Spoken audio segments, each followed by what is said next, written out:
Wow, that was a great song. Wow. I'm playing it now. That was a tune. Okay. Ladies and gentlemen, welcome to the Froe Show. My name is Frank Mencken. I'm joined, as always, by my beautiful co-host, Joe Murray. Hello, Frank. And we are also joined by the wonderful Julian Darcy. Hi, thanks for having me, guys. Welcome to the show. I will also say, right before we get into it, this is our first episode in the new space. Yes. Which is super exciting. We are now in Ventspace in Albion, which is awesome. We are so stoked, and it's a beautiful little space. It's really cool. Julian has a lot to do with Ventspace. Yeah. So how about we start with kind of what do you do? Who are you? Just give us your little biography. Sure. Well, I am Julian. I'm the studio manager at Ventspace, which is this creative co-working space in Brisbane, in Albion. And we have, it's kind of a threefold sort of thing. We've got like resident artists who rent desks here and sort of co-work out of here. So Frank's the newest member in that regard. And then we also have a shooting studio and music studios and then an event space as well. So it's kind of this very eclectic grassroots collection of creatives moving around the same spot and everything. What that looks like in practice is like, we found this big dirty warehouse and we signed our name on the lease and we cleaned it up and we just invited our friends to come through. So doing stuff like this is like definitely part of the vision of what we want to be possible in Ventspace. Yeah. Just a big open area. Yep. We, it's like a crossroads of like young creatives to work together for specific things, but also some shit just randomly happens on its own accidentally. I think there's like a real ethos behind it is that I've noticed, and a lot of people talk about this sort of stuff, that there's like magic in spaces, like special places that, our favorite venues that we go to see. Like we love the music that we saw there, but we also then grow a special spot in our heart for that venue or for that, man, I love that park, I remember how we had such a great time at this spot, like. Now I want to know what venue that is for you. For me, I was going to say, coming to mind is like Black Bear Lodge is probably one of my favorites in the valley because it always had cool music and it's not very big, but it was like there'd be a hip hop act from Sydney, they could sell that out, or my friends who were just in some up and coming band could do that thing there, or a little folk band. But then and they're just very eclectic music. But then I also was thinking of Piano Park or it's not even called that, but in West End, that piano. Like that's one of those spots where like I've had so many dank memories there. I always like it when I go past, and I think a lot of people do. Just having that like that's there and you can just go there at any time. So kind of appreciating that like different spaces, different creative environments play a huge factor in like being a creative or in the content that you're making or whatever the art that you're doing. So it was kind of like doubling down on that philosophy and saying, let's get a warehouse where there's space for a lot of people to come together and use it once off or use it on a day-to-day basis or use it every week. And that is Ventspace. Ventspace is a safe place to create, collaborate, and celebrate. That's the little tagline we He's got the tagline memorized. That's a little pitch. That was a good pitch. But all the desks are full now, aren't they? Yes. We kind of have, I think we've got 23 residents here as of January 2022 now, which is really exciting. Even just a day or two ago, we had 2 more people, which is kind of, and there's people who are very interested but struggle to commit. And that's all good. That's part of it. I'm not trying to force anyone to do something. It's kind of my job to make it work. If we can pay rent every month in the building, then I'm happy of how people use it. So definitely appreciate everyone who joins the adventure and brings what they do to the table, and we like kind of all grow and learn off each other, don't we? And do you want to talk a little bit about kind of your personal arts journey? Like, like how did you even get to this point where you were like, let's rent a warehouse? It definitely wasn't. It was not something I like started lightly. And I wouldn't have done the sort of moves I did if I didn't have a really, really strong supportive network of like creatives around me that I was like planning on leaning on. Like there are some people along the way who I've met through those people. Like, I met you through Ian. And it's kind of like, well, I know a bunch of people and they know a bunch of people. Surely we can find a big enough group of people. So my journey as a creative, I suppose, probably started in high school. If we want to do that whole thing. Absolutely. Okay.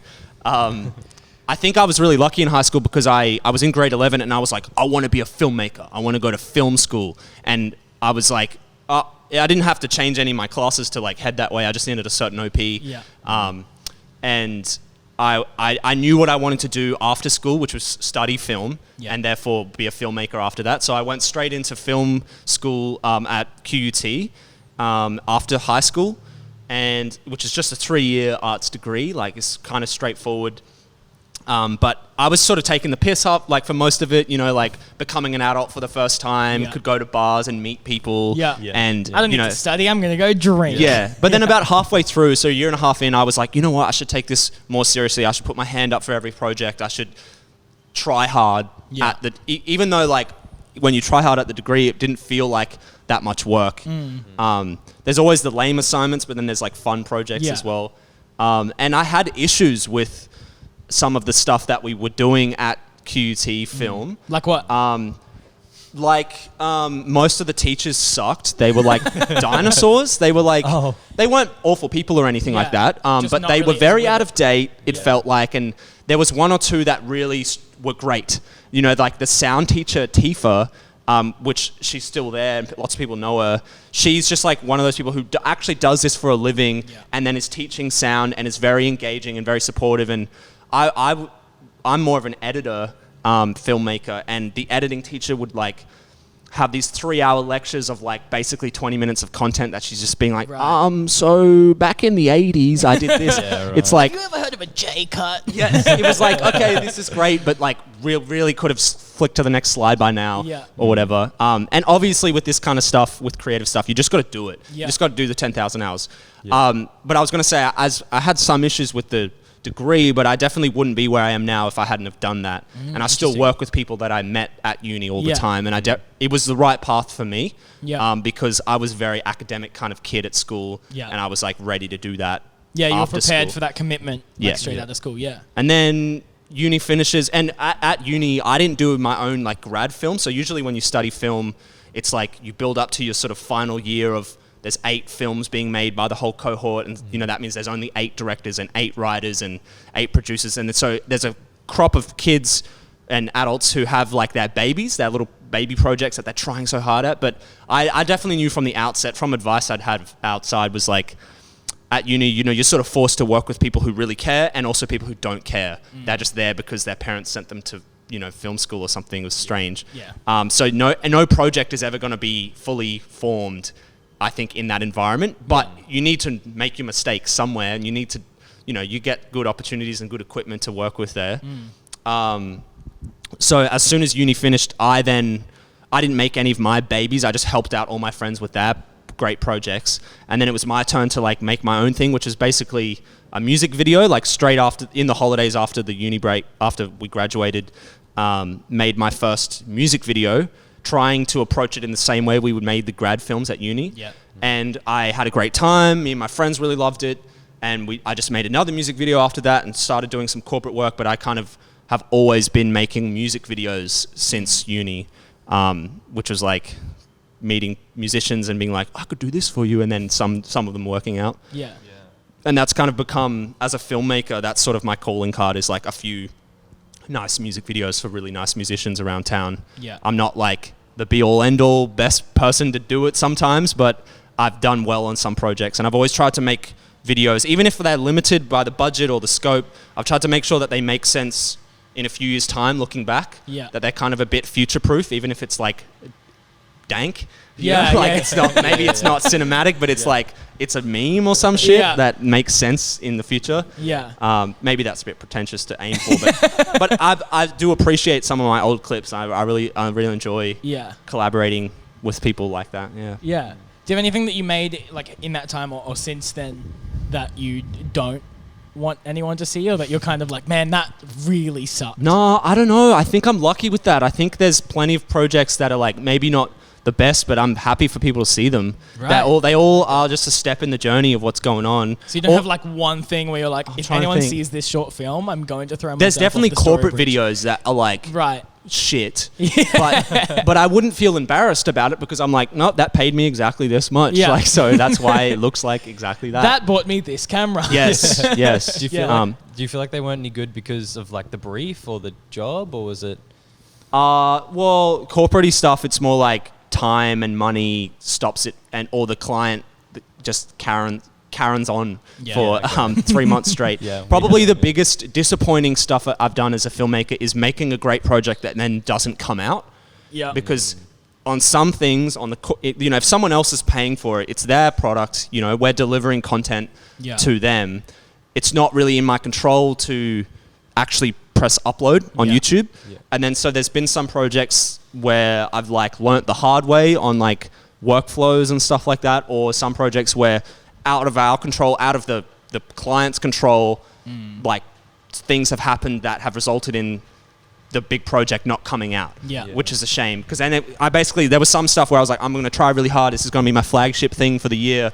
And then it never came out. I was like, damn, I need to get paid if I'm doing this shit. Like, I need to like make it make sense outside of the other fun stuff. But I've always had one foot in like trying to make art, and then the other foot in trying to become a higher caliber professional filmmaker. And it's almost like as soon as I had a pretty firm toehold on corporate stuff that was getting bigger and bigger, and music videos that were getting bigger and bigger with like bigger budgets and signed musicians, I then just instantly pivoted to, I don't do freelance filmmaking much anymore, and now I'm a studio manager at Ventspace, and come on down. Like, but the main turning point there was that I realized that I really liked collaborating in any capacity. As a director, I'm talking to 30 people and saying, this is what you're doing and this is what we're doing together, and look how fun this is. And that was really fun, and working with a musician is great. But then I also found out that even just opening the door for someone to come do their own little photo shoot for 2 hours kind of ticked that collaboration box in the back of my head. And it was like, oh, I can be happy being the guy who opens the door for someone else's project. Like, even though I'm not involved creatively, just witnessing other people create stuff makes me happy. So that's where I sort of pivoted what I wanted to spend my time doing. And which obviously leads to here, Ventspace. There, along the way as well, was AV Club, which was another creative co-working spot that I had co-founded and managed for a while. That was along that journey of like, it helped me realize I really do enjoy being the location manager kind of thing, or reaching out to people and facilitating and problem solving. But Ventspace is like, for me, was like a step up on that, in the sense that it was a for-profit business model as opposed to AV Club's beautiful non-for-profit business model, which is it's like dope, and that's still around. They do great shit, and I'm a huge fan of anyone who joins there or has come out of there, because it's this energy in Brisbane that a lot of people are tuning into, of like just collaborating and working together and pushing the whole city forward is like really fun.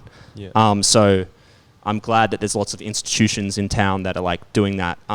Even projects like, what Visible Ink that you guys showed me. That's another institution like that. Everything's a bit different, whether it's government funded or whether it's some non-for-profit or whether it's trying to be a business, we're all doing dope shit together, I think. I think it's really cool though, seeing all of that kind of like come forward in Brisbane, like on the whole. Like, 5 years ago, that stuff wasn't there. Like it was like kind of just, you either went to uni or you did freelance stuff, or you made like this little team.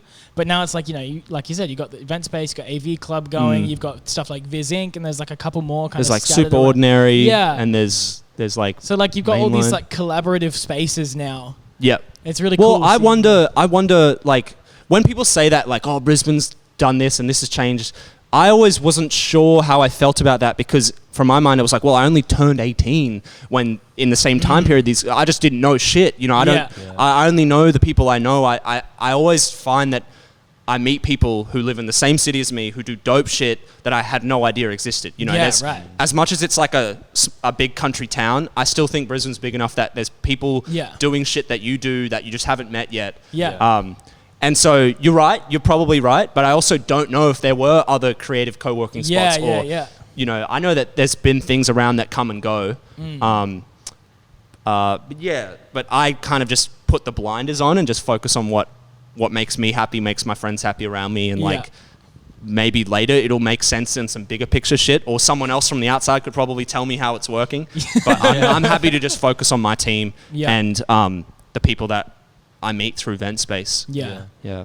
Do you have a bigger picture plan? Like, is there stuff that you want to get done like this year, next year? Like, for sure. Not just within Ventspace, but within your own like creativity in general. Yeah, I guess for me personally, my bigger picture plan and the other creative element to myself that I really want to focus on is the music side of it. So me and my friends are in a boy band called Ventwave, and then also I'm working on solo music under the artist name Dink.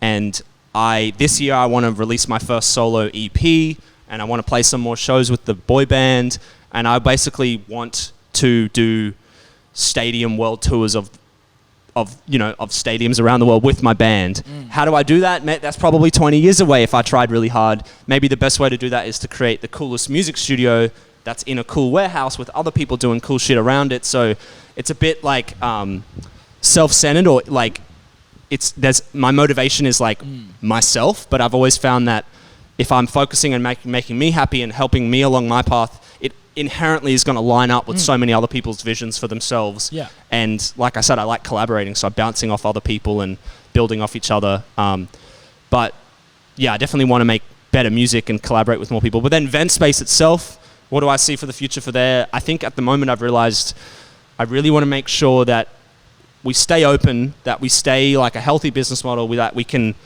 impact and be a positive influence on young creatives in Brisbane for forever. And so like making sure that it stays there is kind of the mission at the moment as we're starting up. And I really want to be an established creative institution that's recognized by the time the Olympics comes to town. Like I want to be recognized on an international level by then, which is a long way away, but that's kind of like, okay, that's a chunk of time that I'm a young 20-something-year-old right now. I could dedicate this time to. It's not just going to be me running it the whole time, like it'll make sense. But it gives you that like forward thinking of these are the steps that I need to take to be in that position. But I do think for the next few years at least, I'd be happy to do this kind of work, to be managing a spot like this, to be facilitating events and shoots, and then working next to people doing creative projects. Yeah. Talking about like this place getting bigger though, if you said you're already at capacity with people, are you looking at like expanding possibly? Definitely. I do think I want to be able to find like I love this building and we love it. We're gonna like use the shit out of it, but I do know that I think we will move to a bigger spot that is our forever home. So I'm kind of always keeping an eye out for that, but it's such big moving parts. But definitely that's the goal, is to find a spot where we can really let our roots sink deep. I don't necessarily think you just have to have more and more residents to be growing bigger, because I think there's also like, it's a lot of work to have residents in the space, making sure everyone's like on the same or having a good time. But there's like, it gets to a point once you've set up, like we're full now, but at the same time there are people who are leaving and people who are coming like every couple months, and just in a natural cycle, whether like they're moving to a different city, or their workflow has changed, or they've got an office now at work, so therefore they don't need this office, or people moving around within the space. So I think where I would want to expand is more having a licensed bar and having the events be a bit bigger and better facilities for the residents as well, or for members of the public who are coming in, and being able to do more free community events and like underage events as well. We've got a few of those lined up in the next few months, but that sort of stuff, like I'm not too concerned about being a fat rich cunt. Minor language. No, you're right. I'm happy to just like keep the place open and growing on the books, and then just facilitating more creation and collaboration in town. So as a part of it for you, like that, helping the next generation, like the generation kind of below us that's just now coming into, creative work, is it kind of facilitating their growth as well, or is it more just like within? If it's the place is like open to the public. People hit us up, like if it suits someone, whether they're an 18-year-old kid just finishing school, or whether they're like older or on a different path than that.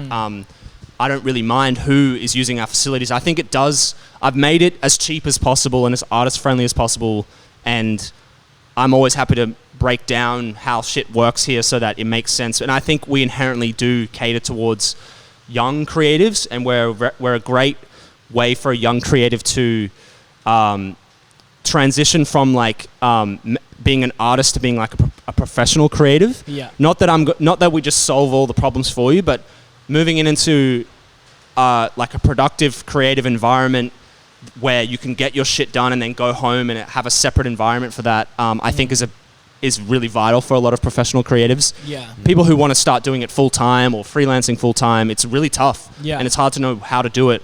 But when you are sitting next to other people who are also trying to figure it out, it's a lot easier, and it helps problem solve and helps with the mental health side of it all and like making shit make sense. Yeah. Yeah. But I definitely think we'll always have young people a part of the space because it's cheap, you know? Yeah. I wouldn't want to just price it up and lose that. It draws those kind of people in more than anything else. We learn off everyone that we work with. You know, some people like they maybe are like younger and more early in their path, but they've got their own approach that fully blows my mind. And I'm like, so I'm happy to just collaborate and be next to anyone. Yeah. Doesn't really matter about the age thing, I think. Yeah. Just whatever makes it work. Yeah. It's interesting that you said like going from artist to professional creative, because I feel like what a lot of people do is they either go, okay, well, I'm going to be a working professional or I'm going to be an artist. But for you, that's more of like a spectrum of like, you know, working from artist to professional creative. Like, what does that look like? I think it's a spectrum because most things in life are a spectrum, actually, I think. I think things being very one way or the other is silly. You know, there's like, you know, like there's good and bad, but mostly it's grey or some shit. But I definitely think, for me personally, it's like, okay, sometimes I get paid to do a job and I deliver what I'm committed to delivering, and it's cut and dry, and that's it. And that's kind of more like professional. The work itself is creative. It's like video editing, but it's professional. But then other times it's like a fully unpaid shoot for a friend of mine, but those might happen in the same week. So like me saying, oh, I'm a professional creative and I only do it for it's not true, because I'm doing free shit on it. But then there's a spectrum between that where this person who's a friend of mine only has a few $100 to go towards the shoot, but I'm happy to meet them halfway and sort of take a pay cut and still be getting paid, but not actually be earning money. So that's like, I think it's healthy to be doing all kinds of projects, but everyone has to find their own line and okay, I have to start saying no to these ones and search for these ones a bit more. But I definitely think it's a spectrum, and it's like you want a good mix of stuff. Do you guys find the same for what you do? Like, well, I mean, that's what we've talked about this a lot, about like working for free and like when and how you should do that. But the kind of the conclusion, you know, this is episode 98. Like we've talked about this a lot.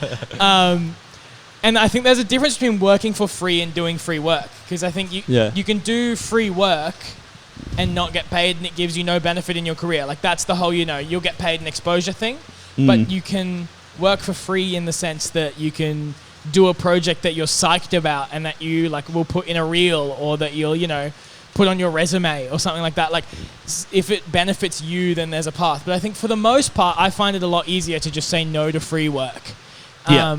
Even if it's just covering costs. Oh, like, you have to at some point. Like, you have. That's where it's like that half budget job is not free work. Okay, there's actually money, and I could pay my rent that week off that. But it's also probably not the best use of time if I was just thinking about money. But you could go do a corporate job and you know, be set. But then that's not the point, because maybe you got to build your portfolio or your 10,000 hours or but for me, it's more like I want to express myself creatively on a regular basis. Like I'm happy to get paid while I'm doing that. But there's usually, if you're getting paid a lot, you just got to do what they need done, and that's it. And whereas on the ones where it's like, okay, I'm not going to earn much money off this, or I'm not earning anything off this, I'm going to spend the whole budget on the project itself and put that money on the screen. I always make sure to have an honest conversation with the client or the artist, whether it's a musician, and say, hey, I'm going to work for, like, I know that you're giving me a lot of money to do this video, but I'm actually going to work for free, and I'm going to ask all my crew to work for free. If you understand that, then you need, like, they often will happily give me creative control, which is like, and then I can then give creative control to the crew members. And that's, for some people who are professional creatives, they do a 9 to 5, they're filmmakers or something.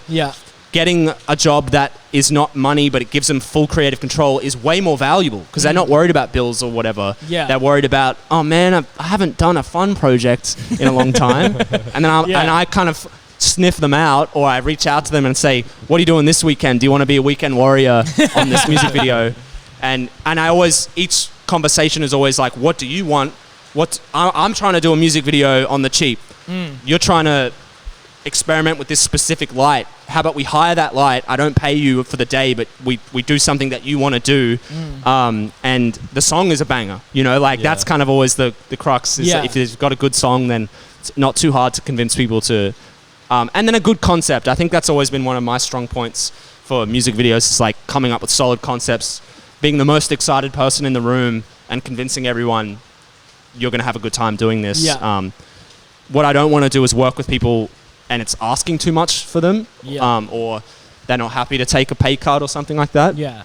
Well, I mean, I think it does come down to that whole thing of like, are you stoked about the project? Are you excited to work on it? Yeah. Even if it's just like not completely stoked, but just like they really like the concept or something like that. If someone's coming in and they're just like, oh, like I'll get it done, I guess. It's like, well, you're not going to do the best work that you can possibly do.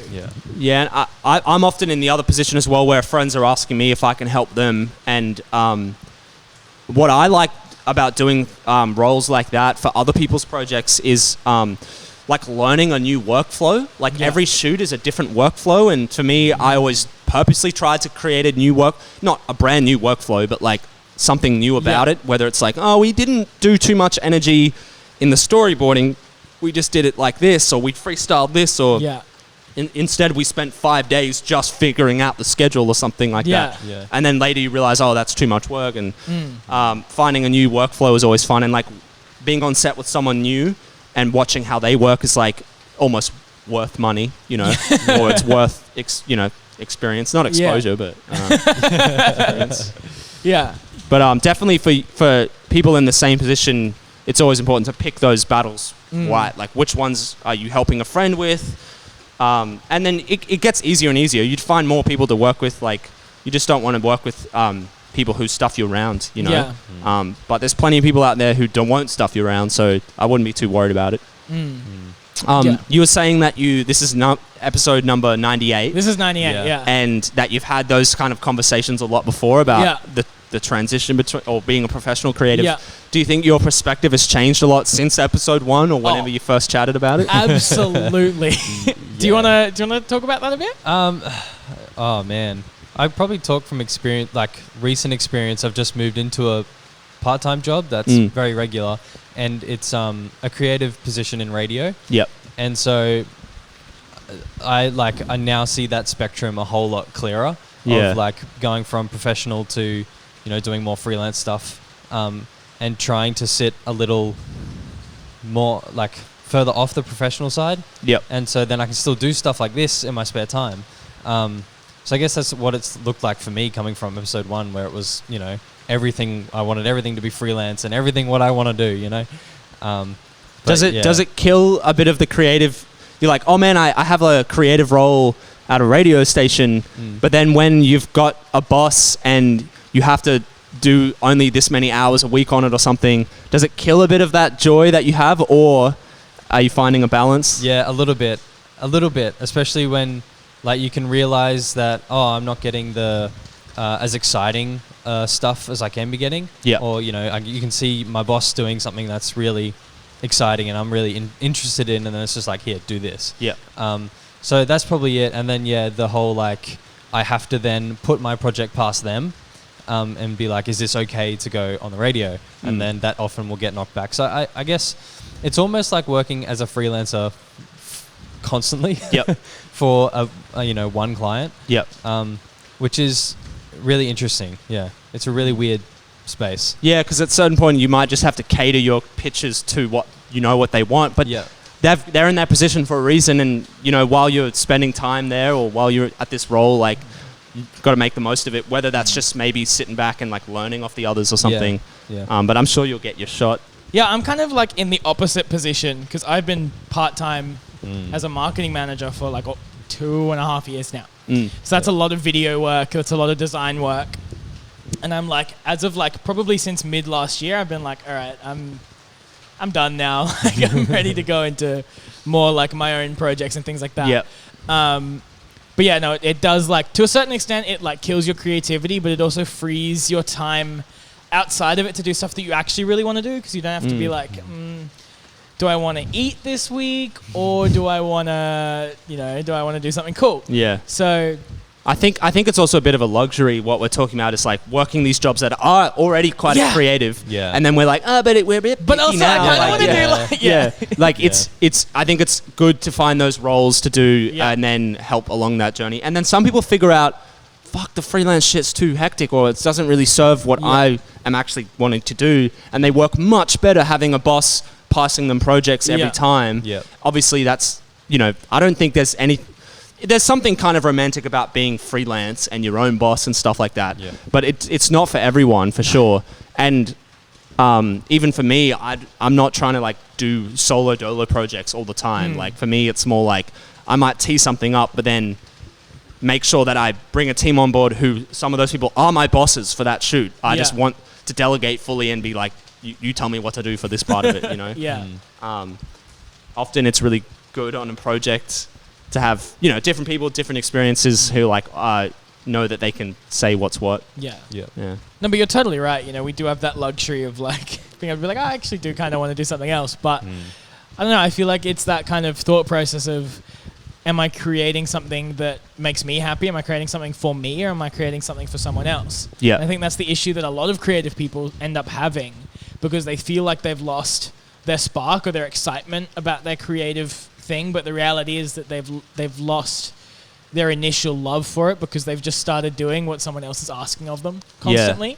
And I think that's really easy when you get into a creative job, particularly working for someone else, is just going, I'll do the projects they ask of me over the course of like, my work week, and that's it. Then I'll go home and I'll play video games, or I'll watch The Mandalorian. Like you don't really think as creatively anymore. Yeah, you're not really forced to like solve all the problems or push really hard. You kind of like, you might find a little thing. Oh wait, if I just do this much work, they pay me the same. Yeah. And I have often had thoughts of like, man, I'm jealous of my friends who have this job where they go home and that's it. They're not stressed. Whereas I always felt as a freelancer that like it never stopped. No. And sometimes the emails come in at weird hours and I'm always on edge because I was a broke boy trying to get the money and trying to build something and purposely taking jobs where it's like, okay, I'm not earning that much off this one, but it's so that in 3 years' time I still have this on my portfolio or something. And also like doing jobs for connections as well is like... Oh yeah, that's probably a slippery slope. Yeah. It's always good to have a healthy transaction for each thing, even if a part of the transaction is I'm building this creative collaboration partner that I might work with down the line. As long as it makes sense in the moment as well as the midterm and the long term, I think it's really important. Because some people are like bend over backwards for the long term gain of like, oh yeah, this person will love me. I'm going to do a $40,000 project for a company and then I'm never going to work with them again. And then you never really know what the future holds. Like COVID's shown that like shit just gets fucked sometimes. So always make sure it makes sense in the moment as well, for sure. Yeah, exactly. That's what I'm really happy about Ventspace. As much as I'm working on something that's super long term and I have a long-term vision for it, it's also really fulfilling emotionally every single day. And I'm like always sometimes I'm a bit down, I'm a bit shit, but it always cheers me up being here. Yeah. And it kind of makes sense in the now, and it makes sense tomorrow, and it makes sense halfway through the year, and it makes sense in like 10 years for me to be. Obviously things change, so I can't guarantee that future shit, but as long as it's still making sense now, you're happy. It'll get there. It'll be right. Yeah. Have you done it? I'm asking this specifically because we have a story related to this. Yeah. Have you done a job in the past that you've just been completely bent over and fucked with? Like just like went completely wrong, like nothing went right? Because we did a job.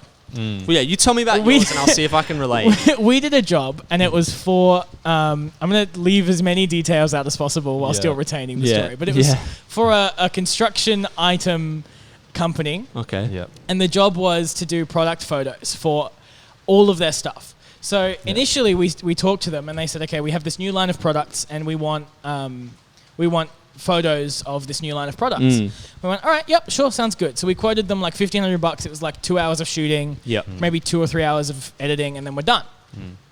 We get there, and he's like, oh, here's all of our products.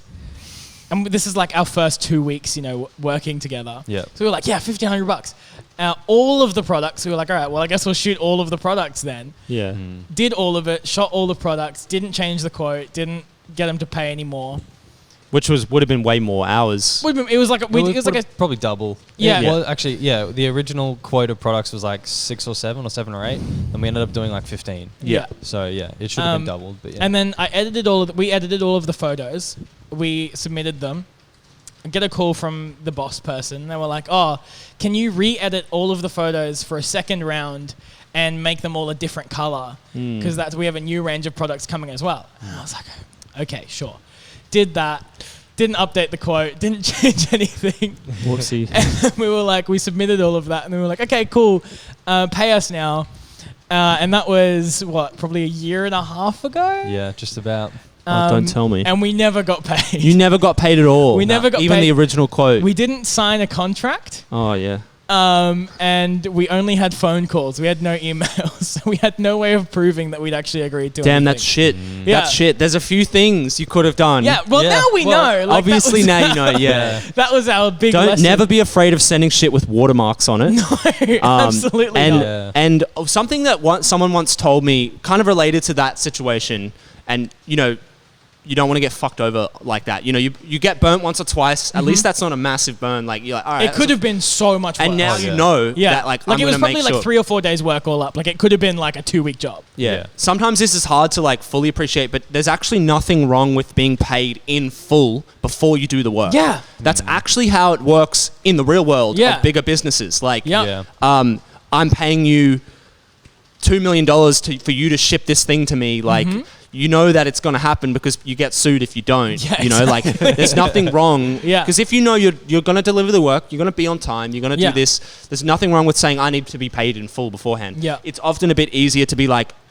and you just this is how me and my team would do it. Like, convey it in a way that it's sort of out of your control. Like, we'll need to be paid 50% of the budget before the shoot date. Yeah. For us to do this. Yeah. Or to even book it in the calendar, you have to deposit. You know, that's exactly what I do now. 50-50 is really good. Yeah. 50 before, 50 after. That's what I did for a wedding probably a month ago. Yeah. I was like 50% beforehand to book in the date because otherwise I'll be... Sometimes I struggle though when I've been paid and then I have to keep editing and deliver it because I like start getting lazy. Yeah, and like, so I much prefer to like money. get paid once it's signed off and delivered, but sometimes you're going out of pocket for the shoot itself or you're driving out to this wedding. You have to rent gear. Yeah. It stops you from being screwed over because you know that, okay, if they screwed me over the second 50%, I wouldn't be like... Yeah, at least you're not completely... kicked Plus out of my then house. if they've signed a contract, you can still, you know... Yeah, go no, after definitely contracts are good. I usually, on bigger projects, thankfully have someone else helping me draft or send over the Onyx contract, which is the other production company that I work with and work at. Yeah. But now I want to know your story. What was the one that you thought of? I guess for me, it was a creative project. So it was already going into it being like, yep, I love the song, I love the artist, I love this team. It makes sense in the short term and the medium term and the long term to be doing this for me. But the shoot wasn't going very well. And my job was to be like an organizer, kind of paperworky guy, and to help us stay on schedule as the first AD. And I had done that a bunch, and I don't mind. It's not really my favorite thing, but it's often a good way for me to bring production value to someone else's project without... The only way to do it better would be like, okay, let me take over the project, which obviously is not appropriate most of the time. Yeah. Or I don't have the capacity. So I was there my job is to help them be more creative and take the organization shit off their hands. But it wasn't really going very well, and there was some communication problems, and there was this moment on set where I kind of thought, wait, I never need to be spoken to like that ever. Like outside of the fun creative job, if I was at work, that would be inappropriate. If I was at a party, that would be inappropriate. Yeah. If I was on the bus, I was like, wait a minute, and it just like fully made me so cold on the project. I had to finish off the rest of the day because I didn't want to just walk out, obviously. Yeah. But there was money involved and there was creative expression involved. So I don't regret it or anything, but it did make me realize, there has to be boundaries with this stuff, just on a professional level, like, and how people are spoken. Even, sets can get stressful, and it's the hallmark of a bad set, basically, when the vibes are wrong. So I realized that I had been lucky by having mostly been on good sets, and me and my team always try really hard to have a good energy on set, because we know that's what gets the work done. Making sure everyone's fed and slept well and stuff like that is the first thing, but then having good vibes along the way, and it was kind of a good lesson on that. But that, it's not exactly the same as that. Maybe another one is as well, it was like spending like months of pre-prod and 2 months straight editing like a Netflix documentary style thing that then gets like lost in legal limbo and never comes out and is on the shelf right now and might come out one day, but there's no guarantee. It's probably not going to. Wow. And I was being paid, but I was like, I'll take this shitty rate because it's going to be a fantastic project. Yeah. And it was beautiful to make. Like it's the most important thing I've ever made, and it's not out, and it's not in my control to put it out. It's not even in the client's control to put it out. That was it's a big stuck one. In legal battles. Yeah, and it's like, which is super unfortunate. And it makes sense if you knew all the context, but it's just like. After that, it was like, okay, Julian, make sure you get, even if it's the passion project, even if it's special and it's positive and it's got all these good reasons, make sure it makes sense on the weekly budget as well. Like, make sure you're getting paid properly. I mean, that's like, I don't know if Sam's around here somewhere. I saw him. He is. But Sam, can you come over here for a sec? He's coming in. I'm subbing you in for a second. Because we're talking about projects that could potentially be stuck in legal battles. So Sam and I, I'm gonna talk around it. You can come next to me and you can talk into my mic. Grab that. Grab that chair. Chuck my camera somewhere else. Sam and I are working on a project at the moment. Yeah. And that's very similar. And I think you have kind of a bit of experience with stuff stuck in legal battles. We were just saying Julian has a document. This is Sam, by the way. He's been on the podcast before, but impromptu guest. Best part about Ventspace. Yes. So Julian has a project currently that's stuck in legal battles, and I was just saying that we have a project that could potentially get stuck in legal battles. So do you want to talk a little bit about legal battles and documentary filmmaking? Sure. I think ambiguity is your best friend. Like, just not being super straightforward with anything and letting the viewer decide on their opinion. For example, instead of like, okay, say we're doing a project on sex work, right? Wild one. Me as a documentary filmmaker, I wouldn't personally put my opinion on sex work into that piece of work, even though it's going to be in there. Yeah. It's just not going to be super apparent. Frank and I are going to go like, we think sex work is all right. Yeah. Right? Because that gives an opportunity for people to go, oh, yada, yada, yada. These people are pro-sex workers. This is immoral, et cetera, et cetera. However, we will leave it open. Fuck those people anyway. Fuck go those on. Fuck those people. Fuck them. That's my opinion on sex work. 110% should be allowed. But maybe that's not what the doco is meant to be for or something. But it's better if you leave it open to your viewer, right? Yeah. To be honest, if you've made it in a way that it somewhat ambiguously says, sex work is all right and it's pretty much open and accepted. Yeah. Most of your viewers are going to go, oh, fuck, wait a minute. Yeah, I can see that. Yeah. However, if you do it directly, people are going to go against you no matter what. So it's better to just let the viewer decide on their opinion. What kind of legal battles? Is it like defamatory? Is it like... As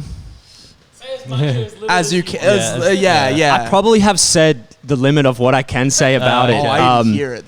But no, you didn't hear it. But legal limbo on a big project that we put a lot of work into. That it's not, it's not my project. Okay. We were paid to make this project, so it was a client thing. But we went the extra mile because it's a beautiful project. Yeah. And what it's about is really special. And I'm sorry, I can't even say anything. That's fine. But then it got to a point where factors outside of really anyone's control, including the client, started having legal implications. Ooh. And it was kind of like this outside party that was always in the loop from the very day one, then changed their mind about and they had the capability to say, you know what, no. And it was like, what? We wouldn't have done this if you had said no from the start, you know?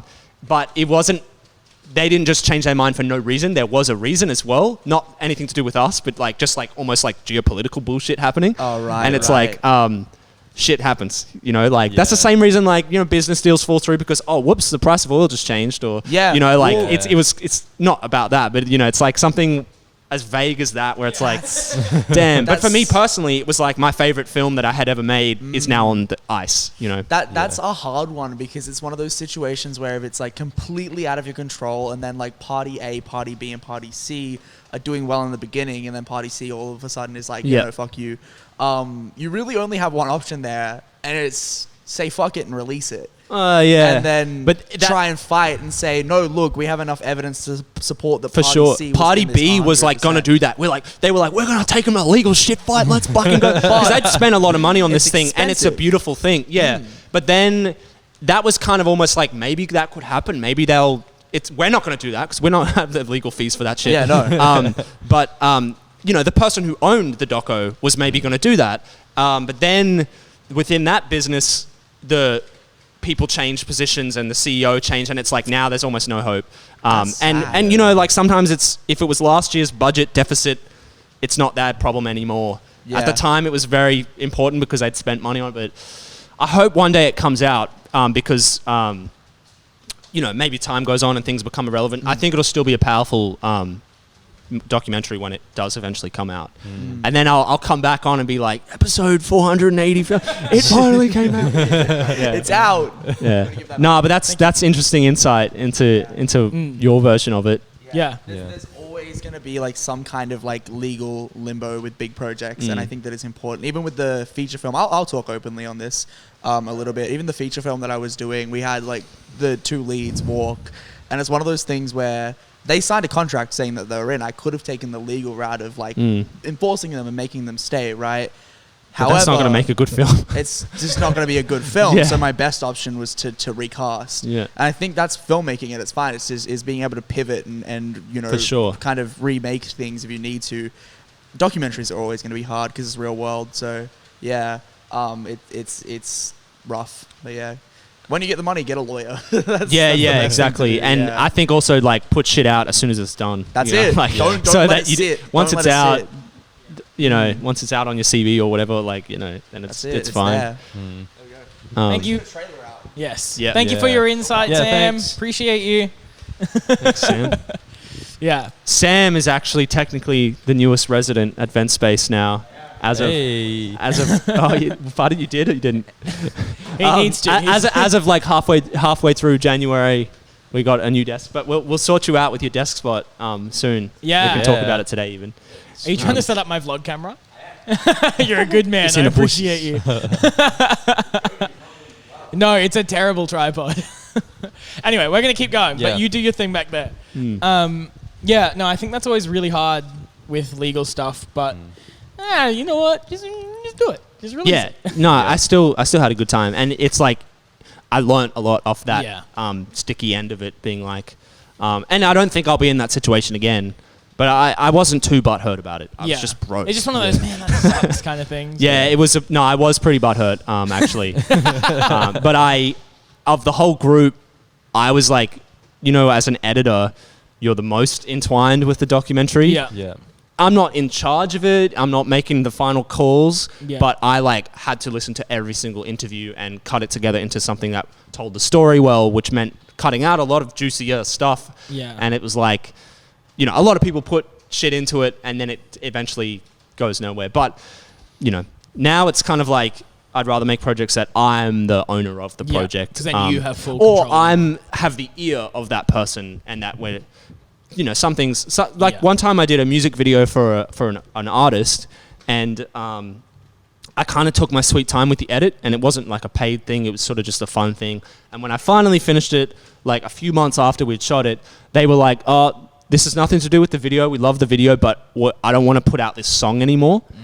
I've kind of changed, and so we're not going to put out the song. And I was like, oh, well, that's fine. Like, it was fun to collaborate with you and the other people on the shoot. And but then it was another silver lining for that was like it opened the door for much more collaborations with that person down the line that they've all come out since then. Yeah.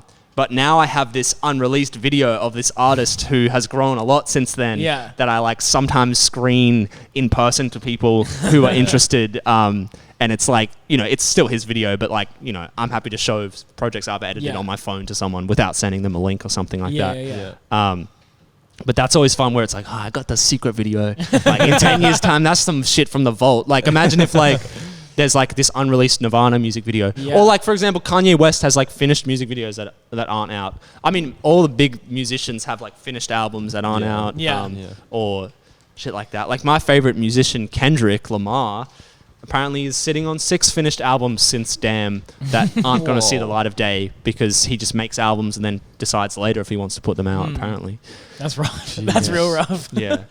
We got probably 10 minutes left. Joe, I reckon we have time for you to ask one more thing and then time for me to ask one more thing and then we'll finish up. You might have to go first then. Oh, okay. I was going to do my generic every interview finish question.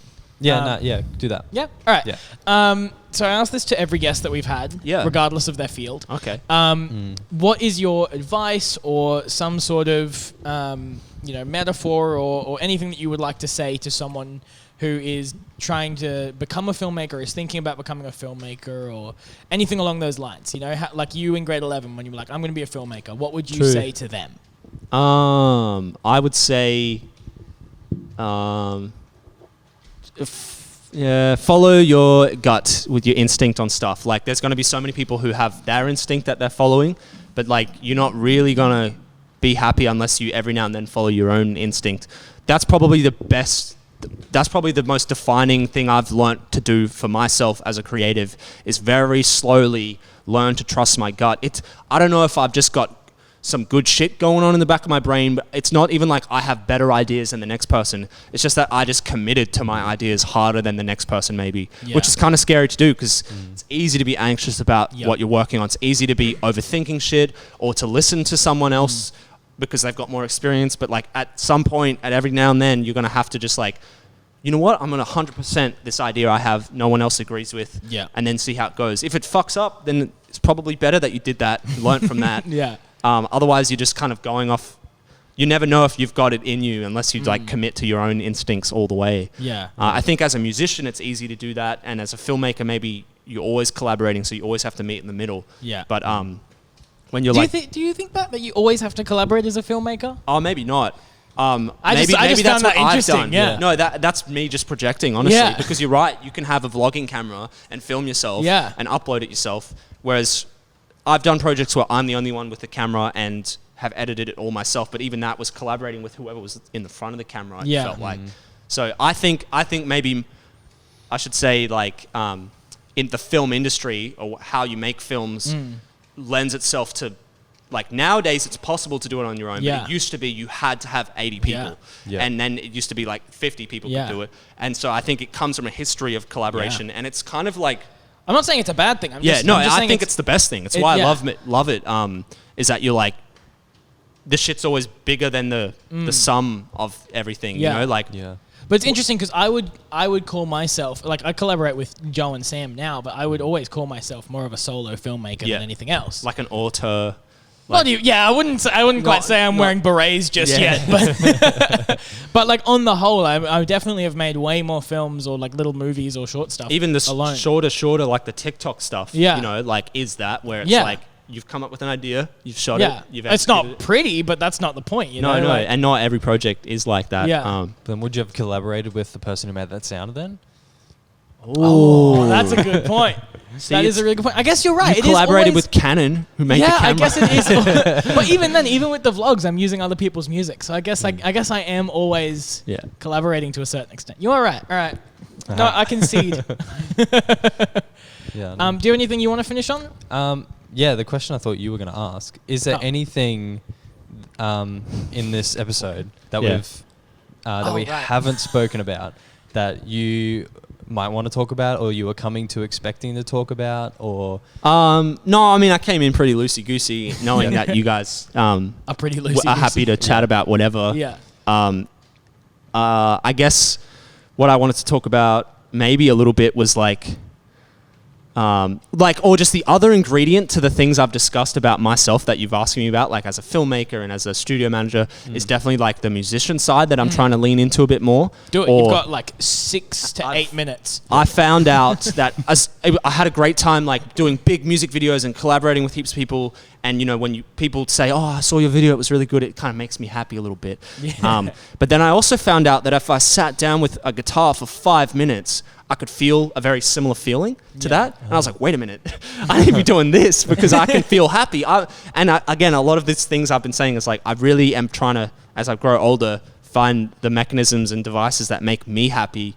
Because then I can grow as a human. Like, you know, figuring out what gets you out of bed in the morning is a worthy cause. Like, whatever that is for you is important to figure out, especially as you're growing into an adult or something like that.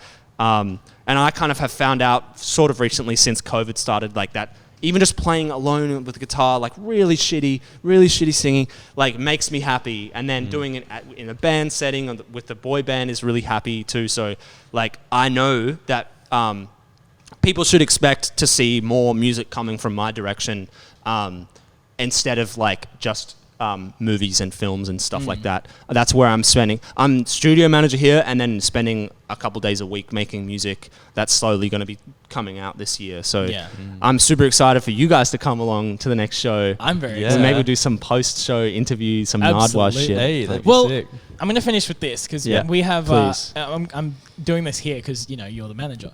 We have an idea for our 100th episode, which we're going to postpone. Oh, yeah. We're planning on, we talked about this last week. episodes away. We're going to skip 100 and we're going to go to 101 because we don't have the time to plan it yet. Because it's 2 weeks away. But what we think we're going to do is we're going to have an event here. And we're going to set this up like in the middle of the space, invite a bunch of people and just have open mic. Like more, yes, I love that. Yeah, so That's fantastic. it's just a regular event. Like people can just walk around and there'll be, you know, music and food and whatever. But we're just there, so if people want to come in and that's chat. so easy. And we'll Let's invite do it. all the old guests that have been on, which is like I think 10. How many guests? I don't know how many guests we've had. But yeah, that's 10. I think so. Oh, true. You did a lot of episodes on your own. We've did done you? so many Yeah, episodes okay, on our gotcha. own. Yeah. That was No, like, that would be a great idea. You could have people coming in from old episodes or like the people who were just coming in to see what's going on. Yeah, exactly. Can grab the mic and say stuff. exactly. That would be fantastic. It'll be noisier, you know. It'll be like much noisier. We'll do it live. Like, no, there's definitely the capacity here to make something like that happen. All right, Yeah. we're doing That's it. exciting. Sweet. Okay, well, let's finish up there. Thank you so much, Julian, for joining us. That's all right. Thanks, Frank. That was a great time. Is there anything you want to say right before we finish? Anything you want to plug? Maybe your social media? Check out Ventspace ___. If you're interested in creative events like exhibitions and gigs and raves and stuff like that, we kind of throw them every second week apparently at the moment.